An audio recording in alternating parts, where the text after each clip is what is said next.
네, 같이 하나님 말씀 보도록 하겠습니다. 하나님 말씀은 출애굽기 20장 12절에서 17절까지 말씀입니다. 출애굽기 20장 12절에서 17절까지 말씀입니다.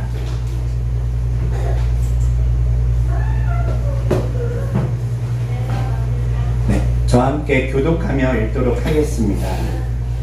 너희는 너희 부모를 공경하라. 그래야 너희 주 하나님께서 너희에게 준 땅에서 너희가 오랫도록 살 것이다. 너희는 살인하지 말라. 너희는 간음하지 말라. 너희는 도둑질하지 말라. 너희는 내 이웃의 사람에게 불리하도록 거짓 증언하지 말라. 너희는 너희 이웃의 재산을 탐내지 말라. 너희 이웃의 아내도 그의 남종도 그의 여종도 그의 소도 그의 나귀도 너희 이웃이 가진 어떤 것들도 탐내지 말라. 아멘. 오늘 말씀은 왜 부모를 공경하라 하셨을까라는 말씀으로 하나님 말씀 나누도록 하겠습니다. 사실 오늘을 제가 한 2달을 기다린 것 같아요. 왜냐면 우리가 출애굽기를 쭉 나가다가 잠깐 중단했었거든요. 중단한 이유가 사실은 어버이날 맞춰서 이걸 조금 마무리 짓고 싶었었어요.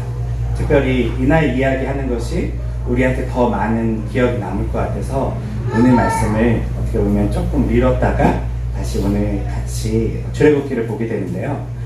출애굽기를 보면서 우리는 창세기부터 그리고 이스라엘 민족이 어떻게 출애굽한 이후에 그 민족들이 어떻게 하나님을 알게 되고 뿐만 아니라 이 창세기는 이 이스라엘 민족에게 어떤 의미로 그들에게 다가왔는가를 우리가 좀 같이 봤었어요.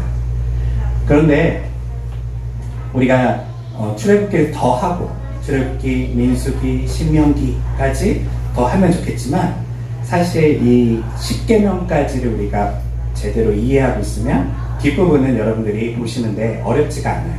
왜냐하면 뒤에 나오는 이야기들은 과연 이들이 어떻게 이 계명을 실천하고 때로는 실천하다 실패해서 넘어지게 되는가에 대한 어떤 이야기들이 전개되거든요.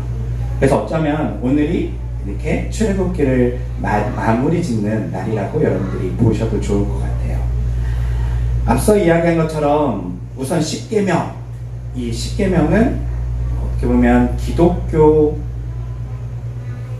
어떤 종교의 가장 중심에 있는 하나님의 명령이죠. 다른 것보다 기독교는 무엇인가 라고 했을 때 이 10계명은 온전히 우리가 믿는 하나님이 누구신지 그리고 우리가 그리스도인으로서 어떻게 살아야 되는지를 아주 정확하게 보여주는 그 말씀이에요. 그래서 예수님께서도 이 계명을 자신이 폐하러 온 것이 아니라 자신은 이 계명을 완성하러 왔다라고 이야기하고 계세요. 그렇기 때문에 이 10계명을 이해하는 것은 우리들에게 아주 중요해요. 근데 문제는 이 10계명을 우리가 너무 표면적으로 이해하는 것이 많다는 거예요. 그래서 저희가 10계명을 보는 다른 눈을 조금씩 같이 보았었어요. 뭐였냐면 10계명은 우리가 아는 것처럼 1에서 4계명, 5에서 또 10번째 계명까지 이렇게 구성된다고 우리가 생각했었어요. 그래서 1에서 4계명까지는 하나님에 대한 이야기, 그리고 5에서 10번째 계명까지는 사람들에 관한 이야기로 우리는 알고 있죠. 맞아요. 표면적으로는 그렇게 써 있어요. 1에서 4계명까지는 하나님에 대한 이야기가 써 있고, 그리고 5에서 10번째 계명에는 인간들 사이에서의 어떤 이야기들이 써 있는 것은 사실이에요. 그렇지만 이 10계명을 통과하고 있는 정신이 있다는 거예요. 그 통과하는 정신이 우리가 뭐라고 같이 배웠었죠? 네, 내 이웃을 사랑하는 거예요. 심지어는 하나님을 향한 이 계명도요, 우리는 왜 하나님께서 솔직히 하나님은 우리의 사랑이 필요가 없을 정도로 온전하신 분이세요. 네, 그럼에도 불구하고 하나님께서 너는 다른 거 사랑하지 말고 나를 사랑해야 돼 라고 하신 것은 하나님을 어떤 자신이 높아지고 싶어서 하나님께서 그렇게 하신 것이 아니라 하나님을 사랑하지 않을 때에 인간이 우상을 섬기고 다른 신을 섬길 때에 그들이 어떻게 이웃을 고통받게 하고 이 땅의 연약한 자들을 해하게 되는지를 하나님은 너무 잘 아시기 때문에 그들에게 하나님만을 섬길 것을 명령하셨죠. 이것은 하나님의 이기적인 게 아니에요. 우리에게 어떻게 하면 너희가 다른 사람들을 사랑하며 살 것인지를 가장 먼저 하나님을 사랑하는 것을 통해서 다른 나쁜 짓을 못하게 하는 것이죠. 그러면서 종교에 대한 이야기를 했었어요. 모든 종교는 사실 자신의 욕망, 이기심을 포장하는 거예요. 예쁘게 포장해서 그것을 들어줄 신을 찾죠. 그리고 그 신을 가상으로 만들어서 그것을 섬기는 거예요. 그렇게 하면 이 신이 나에게 내 소원을 들어줄 거라고 생각하는 것이죠. 이 신은 선과 악을 선택하지 않아요. 그냥 소원을 들어주는 신일 뿐이에요. 모든 종교에서의 신은요. 그런데 하나님은 그것을 못하게 하는 거예요. 나의 이기심을 드러내면 드러낼수록, 나의 욕망을 드러내면 드러낼수록 누가 고통받게 되죠? 내 이웃이 고통받게 되는 거예요. 그래서 하나님께서는 1에서 4계명에 나 외에는 다른 신을 섬기지 마. 그리고 하나님께서 말씀하신 게 나한테 뭐 해달라는 얘기 안 하세요. 그냥 하지 마. 우상 섬기지 말고 너 안식일을 지켜. 안식일을 왜 지키려고 그랬죠? 하나님이 안식일 지켜서 뭔가 받으실 게 있으신가요? 안식일 지켜서 너 과거에 너도 노예였잖아. 너도 쉬고 너와 같이 있는 식구들도 쉬게 하고 심지어는 동물들까지, 짐승들까지 조금 쉬게 해줘. 이게 너희가 당연히 해야 될 일이 아니겠니? 너네가 그렇게 쉬고 싶어 했었잖아. 라고 하면서 하나님께서 어떻게 보면 최초의 자연 만물을 향한 복지를 선언하신 거예요. 쉬어. 이제 노예도 쉬어야 돼. 이제부터 법이 바뀌었어. 노예도 쉬고 심지어는 집에 있는 소도 쉬고 강아지도 쉬어. 이게 하나님의 아주 놀라운 은혜의 말씀이시죠. 다 누구를 향한 말씀이라고요? 우리예요. 이웃들을 향한 말씀이에요. 그런데 오늘은 이 5번째 계명을 통해서 이 전체 계명을 이제 정리해버릴 거예요. 자, 5번째 계명을 보면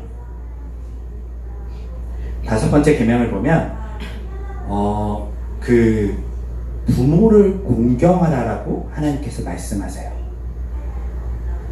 그리고 이 계명이 저는 왜 5번째 계명일까? 라는 생각을 해봤었어요. 한번 생각해 보세요. 우리가 10가지 계명이 있으면 하나님에 대한 거, 인간에 대한 이야기를 하려면 중간에 뭔가 있어야 돼요. 그런데 지금 5번째가 뭐라고요? 부모를 공경하라요. 그러면 인간에 대한 게 몇 개예요? 네, 인간에 관한 이야기가 6개가 되고 하나님에 관련된 이야기가 4개가 돼요. 뭔가 균형이 안 맞지 않나요? 맨 처음에 저는 이 의심부터 생각했어요. 이상하다. 저는 왜 조금 이렇게 균형이 맞는 걸 좋아하거든요. 왜 하나님께서 4가지 뭐 이렇게 얘기하시고, 그래도 우리 반반 좋아하잖아요. 5개, 5개 이렇게 얘기하시면 좋은데 4개, 6개 얘기하셨지? 사실 우리 머릿속에는 5개, 5개라고 자꾸 생각을 하는데요. 실제로는 4개, 6개예요. 왜 그렇게 하셨지? 그렇다면 이 부모를 공경하라는 말씀은 다른 의미가 있지 않을까? 라는 생각을 가지고 이 말씀을 열심히 살펴보았었어요. 그런데 이 말씀에는요, 놀라운 게 있어요. 이 부모를 공경하라는 이 말씀은요, 사실은 이 2개의 하나님에 대한 이야기와 인간에 대한 이야기를 다 아울 수 있는 아주 핵심적인 명령이세요. 왜냐하면 부모라는 존재의 특성 때문에. 먼저 부모를 우리가 생각해보면 부모는 어떤 분이시죠? 부모는 어떤 분인가요? 부모는 누구예요? 뭐예요? 그렇죠. 나를 낳아주신 분이에요. 그분이 나를 어떻게 하였던 말든 우선 나를 낳아준 건 확실해요. 네. 누군가 나를 낳았기 때문에 나는 존재해요. 하나님은 어떤 분이시죠? 우리를 창조하신 분이에요. 그런 면에서 부모와 하나님은 굉장히 유사해요. 이 이야기를 조금 더 나눈다면 하나님께서는 이 부모에 대한 이야기를 하면서 사실 균형을 맞추시는 거예요. 이 5번째 어떻게 보면 하나님에 대한 이야기인데 이 부모에 대한 이야기는요 하나님에 대한 이야기이기도 해요. 너의 부모를 공경해 라고 하는 것은 너의 창조주를 기억하라는 것과 동일한 말이에요. 다른 말로 하면 부모를 공경하지 못하는 자가 나를 만드신 하나님을 이해하고 존경하고 사랑할 수 있는가? 라는 근본적인 질문이 여기 있는 것이죠. 그래서 하나님은 이 말에 대해서 크게 설명하지 않아요. 너는 부모를 공경해야 되고 너가 이것을 행했을 때에 뭐라고 얘기하시면 내가 복을 내릴 거야. 이 땅에서 너가 충분히 잘 살 수 있도록 내가 도와줄 거야 라고 얘기를 해요. 그러면서 혜택을 주세요. 그만큼 뭐가 중요하다고요? 이 부모를 공경하는 게 지금 하나님은 중요하다고 얘기하는 거예요. 사실 심리학에서, 특별히 종교 심리학에서는 이 부모와 우리가 신을 동일시한다라고 이미 현대 심리학에서도 얘기를 해요.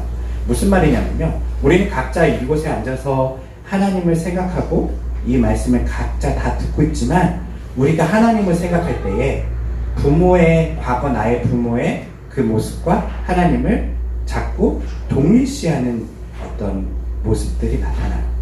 무슨 말이냐면요, 과거 어렸을 때 부모로부터 많은 사랑을 받고 부모가 그 아이에게 사랑을 쏟아 부어주면요, 이 아이는 커서 하나님을 믿을 때에도 하나님을 어떻게 생각하냐면 사랑이 참 많은 분이라고 생각하면서 하나님을 그렇게 생각할 수 있어요.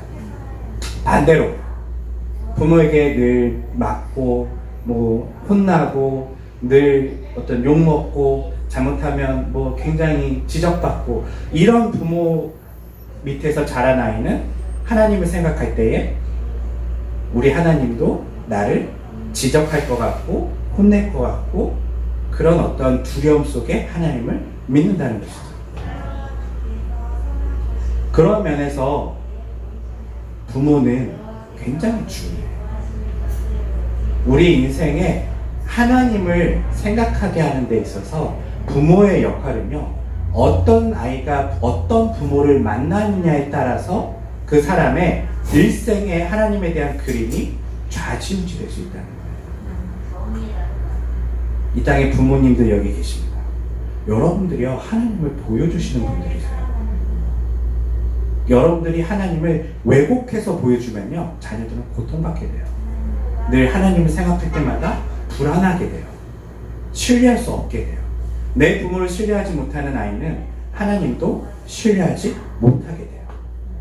그렇기 때문에 부모에게 먼저 책임은 하나님을 온전히 보여주는 그런 어떤 모습이 우리들에게 필요하죠. 하나님이라면 내 아이를 어떻게 가르칠까? 하나님이라면 내 아이를 어떻게 훈계할까?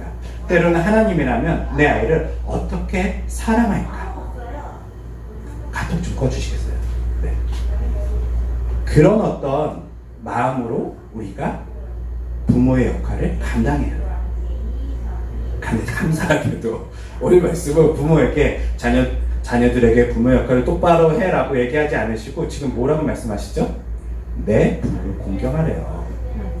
네. 이 말은 무엇이냐면요, 사실 하나님도 잘 아세요. 육신의 부모가 여전히 부족할 거라는 걸 알아요. 이 부모를 공경하는 말이 너무 쉬운 말인가요? 어려운 말인가요? 어려운 말인가요? 네, 맞아요. 부모를 공경하는 말은요, 솔직히 어려운 말이에요.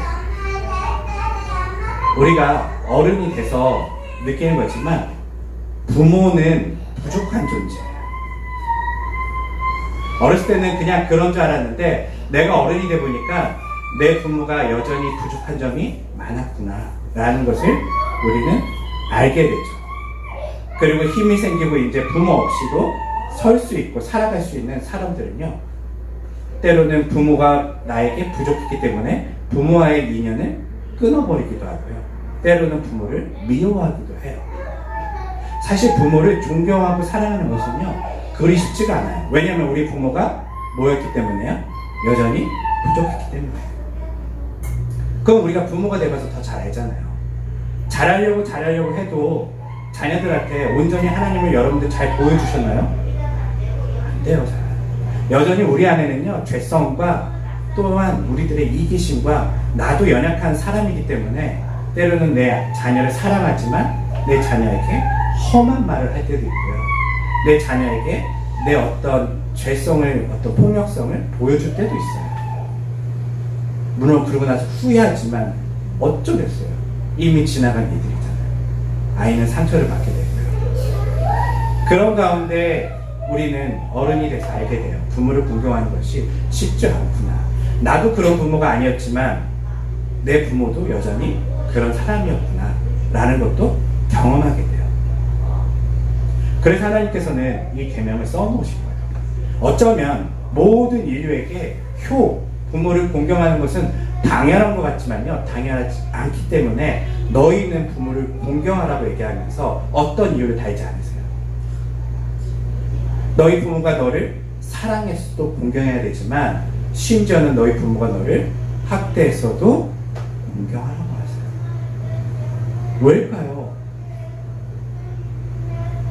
왜냐하면 여기에는 두 번째 이유가 들어가 있어요. 내 부모를 공경하라는 것은 첫 번째는 아까 얘기한 것처럼 하나님을 부모는 보여주기 때문에 부모를 통해서 부모를 공경하는 것은 곧 하나님을 향한 계명이기도 해요. 그런데 여기에는요, 또 놀라운 두 번째 비밀이 들어가 있어요. 부모는요, 여러분들이 만나는 가장 첫 번째 이웃이에요. 우리가 눈을 뜨면 그 부모가 나를 버렸던, 아니면 잘 키웠던, 내가 처음 만나는 그 타인, 내가 아닌 다른 존재는 부모예요. 엄마이기도 하고 아빠이기도 하고요. 나에게 첫 번째 이웃이에요. 내가 아닌 부모는 그런 존재예요. 인간은 사회적 존재라고 하죠. 혼자 살아갈 수가 없어요. 참 희한하게요. 하나님께서요, 어떤 동물들은 낳기만 하면 지가 걷고 먹고 바로 살아가요. 그런데 인간은요, 그렇게 만드시지 않으셨어요. 놀라운 능력을 지녔음에도 불구하고 의존적으로 만들었어요. 아주 오랫동안요. 그것도요. 잠깐 뭐 돌봐주면 되는 게 아니에요. 아이가 혼자 살아가려면 몇 살 정도 돼야 될까요? 길거리 내놔도 살 수 있으려면요.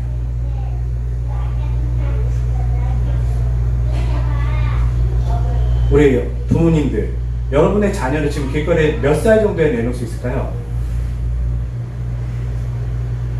여전히 나이가 먹어도 걱정이 되죠. 네. 그게 사실은 우리 인간이에요. 여전히 인간은요, 온전한 것 같지만 온전하지 않아요. 되게 연약한 존재예요. 특별히 부모의 눈에는 여전히 걱정되는데, 얘를 내 밖에 내놓자니 너무 걱정되는데, 다 커도 그래요. 네. 그렇게 하나님께서는 인간을요, 온전하지만 여전히 의존하게끔 만들어 놓은 존재예요. 그래서 혼자가 여전히 연약하기 때문에 하나님께서 누굴 붙이시죠? 짝을 붙이셔서 결혼도 시키기도 하고요. 때로는 교회도 뭐예요? 교회. 네, 교회가 뭐예요? 여러분 혼자 신앙생활 하시면 되잖아요. 혼자 말씀 보고 유튜브 틀어서 말씀 듣고 이렇게 생활하셔도 돼요. 그런데 왜 여기 계세요? 왜 하나님은 교회라는 것을 만들었을까요? 그렇게 해서는 혼자 설 수가 없어요. 심지어 목사인 저도요, 여러분들이 없으면 제가 온전할 것 같잖아요. 저 성경 보고 제가 잘 신앙생활 할 것 같잖아요. 아니에요. 사람은요, 의존하게끔 만들어놨어요. 저도 여전히 여러분들을 의존해야 되고요, 여러분도 저를 의존하고 서로 의존함을 통하여 서로가 부족한 부분을 채워주는 것이 하나님의 놀라운 인간을 만드신 섭리예요. 그게 바로 공동체죠. 교회고요. 다른 말로 하면 이웃이고요. 다른 말로 하면 여러분들의 가족이에요. 하나님께서는 이 부모를 공경하라는 이 말씀은요, 내 첫 번째 이웃과의 관계를 설정하는 거예요. 내 부모가 사랑이 많아서 공경하고 내 부모가 나에게 잘해줘서 공경하는 것이 아니라 누구기 때문에? 나의 이웃이기 때문이에요. 나를 낳아주고 맞아요. 그런데 여러분들 안에 어떤 사람은 낳아주고 학대한 부모도 있어요. 그러면 낳아주게 고맙나요? 안 고마워요. 화가 나요. 왜 나를 이 세상에 낳았고 저 인간이 나를 고통스럽게 만드는가? 라는 마음을 가진 자녀도 좀 있어요. 그럼에도 불구하고요, 여전히 그 부족한 그 사람도요, 그 부모도요, 나에게 이웃이에요. 첫 번째 이웃이에요. 하나님께서 너는 하나님을 사랑하고 내 이웃을 너의 몸과 같이 사랑하라 말씀하신 것은요, 이 부모를 공경하라는 말씀과 사실은 다 여기서 어우러져 있어요. 부모를 공경하는 자는요, 하나님을 사랑하는 법을 배우는 거고요. 그리고 부모를 공경하는 자는요, 첫 번째 이웃인 내 부모를 어떠한 이유를 묻지 않고 그를 사랑하고 공경함을 통하여 이웃을 사랑하는 하나님의 그 말씀을 실천하는 거예요. 그래서 저는 이것을 통해서 놀라움을 느꼈어요. 이야, 어떻게 하나님의 이 10계명 배치를 이렇게 잘하셨지? 네. 하나님의 말씀에 대한 이야기가 있고 인간에 대한 이야기를 하기 전에 부모 이야기를 하면서요, 이 두 개를 합쳐버리는 거예요. 그리고 이 두 개를 이 부모에 대한 이 계명을 통하여 온전하게 만들어요. 내 부모를 공경하라는 이 말씀, 우리가 이걸 이제 흔히 신학적으로는 샌드위치 기법이라고 얘기를 해요. 강조를 하고 싶을 때요, 우리는 강조하고 싶을 때 어디다 제일 먼저 무슨 얘기를 하면 첫 번째 이야기해요. 근데요, 실제 문학적으로나 어떤 기법을 쓸 때 강조하고 싶을 때는요, 가운데 보여요. 그래서 얘와 얘가 짝을 이루고 얘가 짝을 이루고 가운데 딱 중심에 중요한 말을 딱 넣음으로써 이 전체 말을 풀어가는 방법을 어떤 샌드위치 기법이라는 얘기를 해요. 이 부모를 공경하라가요, 이 율법의 가운데 있어요. 네. 저는 처음에 이걸 보면서 살인하지 말라가 다 먼저 해야 되는 거 아니야?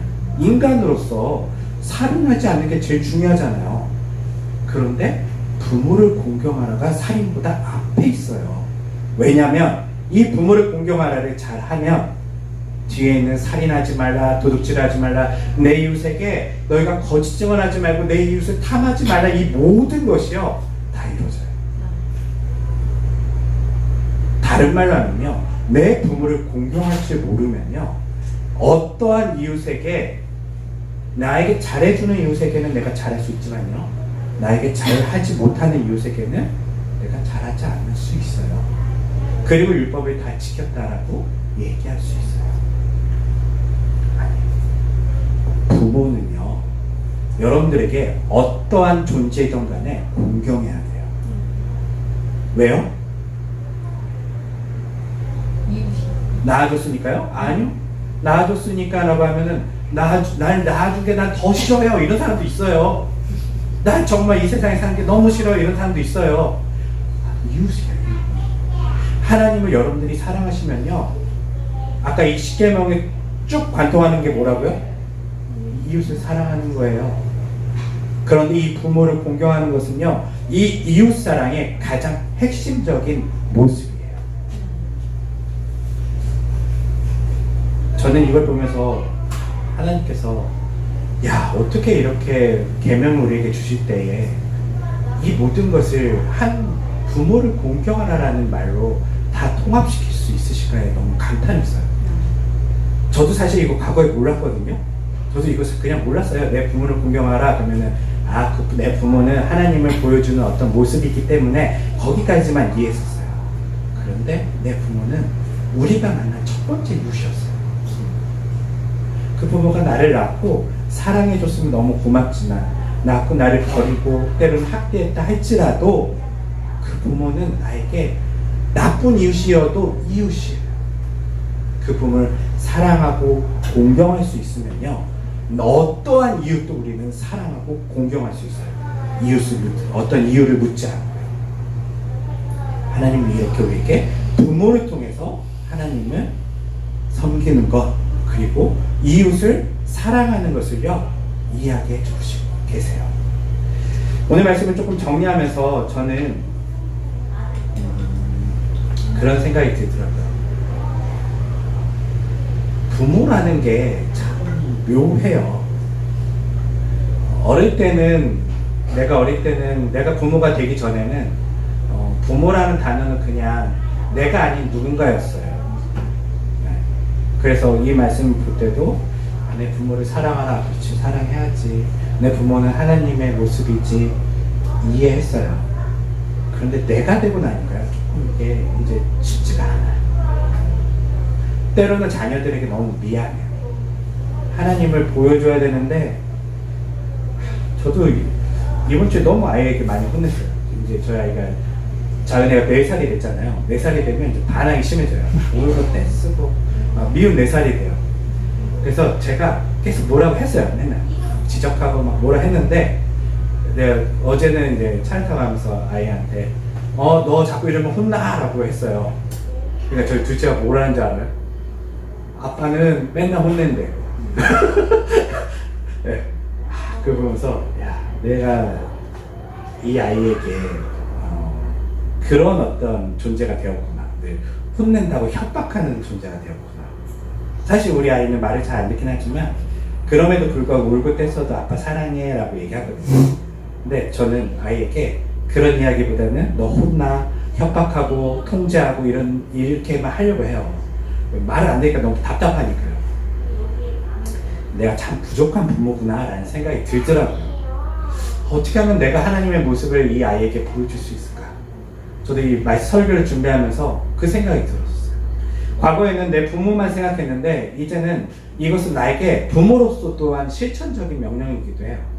나는 어떻게 내 자녀들이 다른 말로 하면 좀 나를 공경할 수 있게끔 잘할 수 있지? 내 자녀들이 나를 공경할 때 고통스러워하면 안 되잖아요. 전 나쁜 부모, 내가 이 말씀을 실천하기 위해서 이를 꽉 물고 실천하면 안 되잖아요. 내 부모를 자연스럽게 공경할 수 있고 사랑할 수 있다면 얼마나 그게 축복이에요. 그게 나의 부모로서의 또한 내가 해야 될 의무기도 하더라고요. 책임이기도 하고요.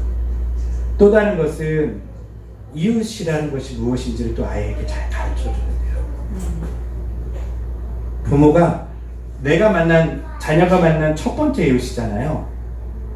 이 이웃과의 관계가 늘 정직하고 그리고 솔직할 수 있다. 다른 말로 하면요, 포장하지 않고 내 자녀에게 나도 부족한 자임을 열심히 이야기해주고, 그리고 내가 잘못한 것이 있으면 사과도 하고. 이웃과의 관계가 그래야 되잖아요. 그런 것처럼 이 아이에게도 내 자식, 내 새끼가 아니라 얘도 나와 다른 이웃이라는 것을, 얘가 만난 첫 번째 이웃이 나라는 것을 기억하면서 그 이웃의 책임을 내가 다해야 되겠다라는 생각도 들더라고요. 사랑하는 성도 여러분, 오늘은 어버이날입니다. 어버이날 우리가 이 말씀을 통해서 다시 한번 기억하면 좋을 것 같아요. 부모는 하나님을 보여주는 거울과 같은 존재고요. 그리고 부모는 자녀들이 만나는 뭐라고요? 첫 번째 이웃이라는 거 꼭 기억하시면서 여러분들이 그러한 부모가 되어주셨으면 좋겠고요. 뿐만 아니라 우리는 또 부모가 있잖아요. 또 부모님들에게도 내가 이것을 실천함을 통하여 하나님의 말씀을 온전히 이뤄갈 수 있는 그런 모두가 되면 좋을 것 같아요. 너무 복된 날인 것 같아요. 네. 이 부모를 공경하는 말씀이 참 하나님께서 우리에게 10가지 계명이 있지만 이 하나로 너 이거 하나만 잘해도 다 할 수 있다, 이것을 아주 보여주시는 아주 좋은 날인 것 같아요. 네. 오늘 그것을 기억하시면서 오늘 또 가족들에게 또한 부모님에게 잘 섬길 수 있는 하루가 되시기를 주님의 이름으로 축원합니다. 기도하겠습니다.